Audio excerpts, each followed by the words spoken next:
Hi, and welcome back to the Case Learning Classroom. I'm Bill Kerr, an entrepreneurial management professor at Harvard Business School.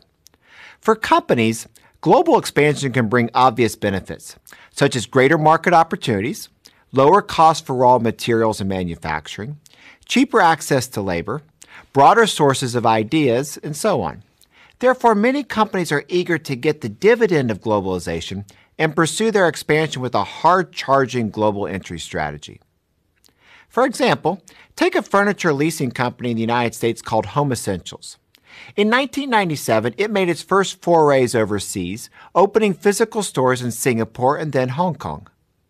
Because it performed so well in Hong Kong, Home Essentials felt that it cracked the code for success in globalization and began to expand quite rapidly. Within a decade, it had replicated its business models in 17 countries around the world. But this overextended and cookie-cutter approach didn't work out well. Home Essentials' position in many markets was too weak to withstand a recession, and stores had to close at a loss. Similarly, Uniqlo tried to use one strategy for all of its locations, directly replicating its Hiroshima model in other markets, only to fail consecutively in Hokkaido and London. I'm sure you've heard of many cases like these. What's going on? What mistakes are successful entrepreneurs encountering when expanding globally?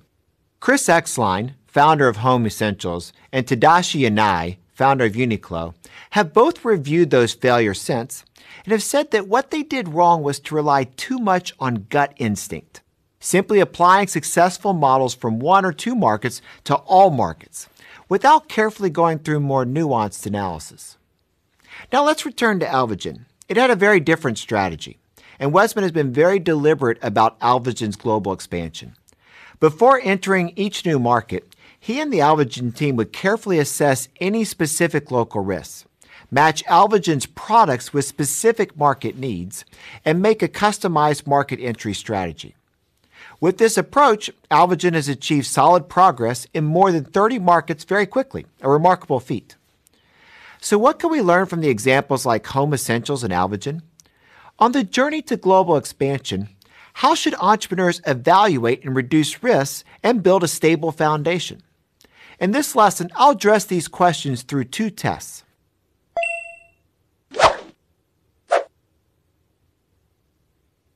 While global expansion has many benefits, I've noticed that too many companies chase that dream while ignoring many practical questions. For example, is now a good time for you to do the expansion abroad? Can your company create some extra value by doing so? Do you have the capabilities now to handle the risks involved in entering a new market? These questions are some important prerequisites for deciding whether or not to pursue global expansion. I often tell my students in HBS classrooms, before you decide to launch abroad, you should do an intuitive test called the Better Off test to help you make the decision. This test basically asks whether your company will actually be better off if it expands abroad. The test has 3 steps. First, ask yourself, do you know enough to judge the risks in a given market? Every new market brings policies and infrastructures and operating conditions and customer tastes that are different, and your offerings and execution model may not work in the local setting. This is the most important risk you should pay attention to. Let's go back to Home Essentials. Do you know why it succeeded in Hong Kong? Because housing in Hong Kong is extremely expensive and there was a huge expat community. For these customers, the cost of leasing furniture was just a small share of their housing budget and often a business expense. So Home Essentials could charge a premium in Hong Kong. But housing in Thailand, for example, is much cheaper, and customers there are much more sensitive to furniture leasing fees. So can you imagine what would happen when the product offering that worked in Hong Kong was transferred to Thailand? It didn't work, and Exline and his team needed to learn how to customize their model to markets to better position themselves. So before going into a new market, you need to ask yourself, do you understand this market environment and cultural background well enough? Are you ready to expand your team and adjust your company's organizational structure? And do you even have enough time and energy, like Alvogen's Westman or Home Essentials X-Line, to fly to every region you operate in, to manage workers in different cultural backgrounds, and to customize different strategies for each new market. Next, you need to ask, how much do I know about the stability and future trends of global integration? You should know that there's great uncertainty about how freely goods, capital, and people will flow between different countries in the future. The uncertainty involved may go beyond what you've imagined.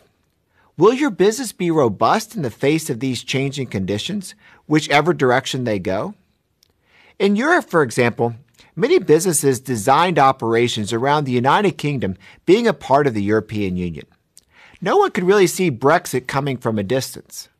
And many global companies have had to reconsider their strategy, downsize their London branches, or moving their headquarters out of the UK entirely. It's worth noting that Brexit is not an isolated event. After Donald Trump became president, protectionism was used to put pressure on U.S. businesses, requiring them to move their factories back to America and to source raw materials domestically. Upheavals like this can happen at any time, bringing wrenching change to business. The gain from a global footprint may not be worth the uncertainty and potential challenges. So when you contemplate whether your company should expand abroad, consider what you know about the political systems of the world's biggest economies. For example, what are the attitudes of local ruling parties towards regulation and foreign companies? How close was the last election, and how confident are you that the same party will be in power 5 years from now? Lastly, you also need to evaluate whether you have better options than expanding abroad. For example, instead of moving into other countries, could you expand your products and services into Tier 3 and Tier 4 cities in your home market first? China's ride-sharing industry is an example of this. After obtaining success in first and second-tier cities, it first penetrated into China's third and fourth-tier cities, and then gradually moved to the overseas markets only when it had a strong foundation in China. But if your target user is mostly present only in the largest cities, such as customers of luxury brands, then going deeper into smaller cities of a market may not make much sense, leading you to prioritize reaching top global cities instead. Well, after doing this better off test, with all the homework and thought required, I believe you'll have a clear answer as to whether your company should expand abroad or not.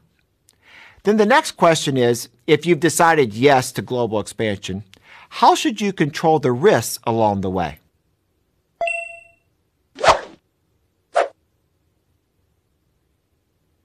To ensure that the structure of your global venture provides an attractive reward versus risk profile, you can use a companion test, the ownership test.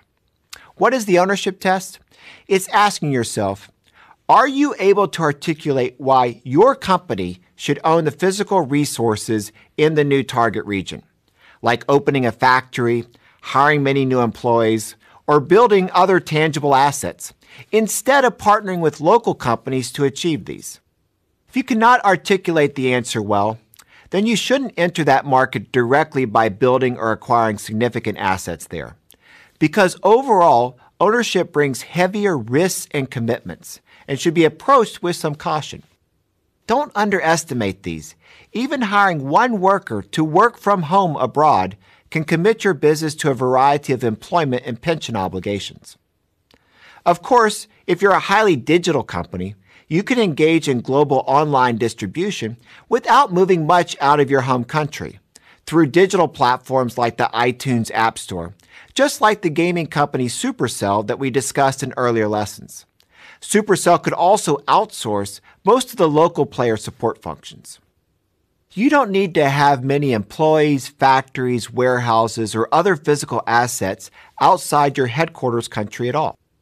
Similarly, companies like Airbnb and freelancing platform Upwork all have relatively few employees and assets overseas, but these assets are still enough to support a large and mostly digital footprint abroad. But if your company relies on physical infrastructure and many employees on the ground like McDonald's and Starbucks and Ford, it's a different story. In that case, partnerships with local companies may present a lower risk, lower cost way. That's particularly true if the target market you're entering is very different from the regions where you've already been successful.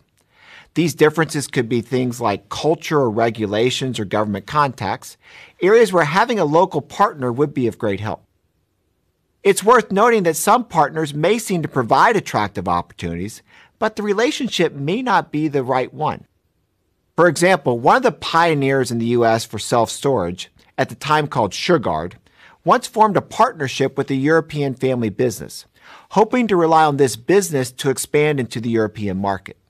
In fact, the European business had become interested in Shurgard only because a member of the family had used the service while attending school in America. This member facilitated the collaboration out of a personal wish. At the time, Shurgard was in a hurry to enter the European market and jumped right into the partnership. It turned out the European market for self-storage was quite different than the one in the U.S., with less developable land and less standardization of rental agreements, for example. The family business wasn't equipped to help Shurgard much in these areas. So Shurgard struggled to succeed in the region, even with the partnership, and ultimately had to take on greater direct control. So how do you know if a partnership is the right one? Think about two factors. First, what are the strengths and weaknesses of both companies, yours and your partners? Your strengths and weaknesses should be complementary, not the same. For example, South Korea's largest mobile operator, SK Telecom, formed a partnership with Hong Kong-based mobile technology company Cherrypix. SK Telecom used the CDMA technology that underpins South Korea's mobile network, while Cherrypix was more adept at the GSM technology. SK Telecom's brand name helped Cherrypix to improve its influence in the Asia-Pacific region. Cherrypix, in turn, had businesses in many parts of the Asia-Pacific region and were quite familiar with the telecom regulations in each country. So it helped SK Telecom to expand its business footprint while avoiding risks related to local regulations. As you can see, the two companies complement each other in technology, product, brand, market share, and other fields. They didn't duplicate each other's existing capabilities. Second, when you're evaluating a proposed partner, think about how important you are to them. In other words, what's your position in their strategic priorities? Will they be incentivized to fight alongside with you? Or will they just passively watch, see what happens, and retreat if the going gets rough? Let's see how Alvogen approached this. Every time Alvogen entered a new territory, Wesman and his team would customize Alvogen's strategy based upon local conditions. This included how Alvogen acquired its drugs, its own R&D versus licensing versus partnerships, and how it approached manufacturing and distribution. In this way, Alvogen could maximize its efficiency, guarantee safety and steadiness in manufacturing through consolidated production, and also flexibly change elements like product quantity or packaging based upon market demands. Wesman's approach yielded dramatic results, even though it was arguably lower risk than Home Essentials expansion. Alvogen sold its first products in 2011 in the U.S. By 2015, the company had had annual sales of $643 million and was operating in over 30 countries. So here's your challenge question for this lesson. Alvogen has operated successfully in the United States, Eastern and Central Europe, and the Asia-Pacific region. If you were Alvogen CEO Robert Wesman and you wanted to expand to South America, what are 3 questions you would ask to determine your approach and why?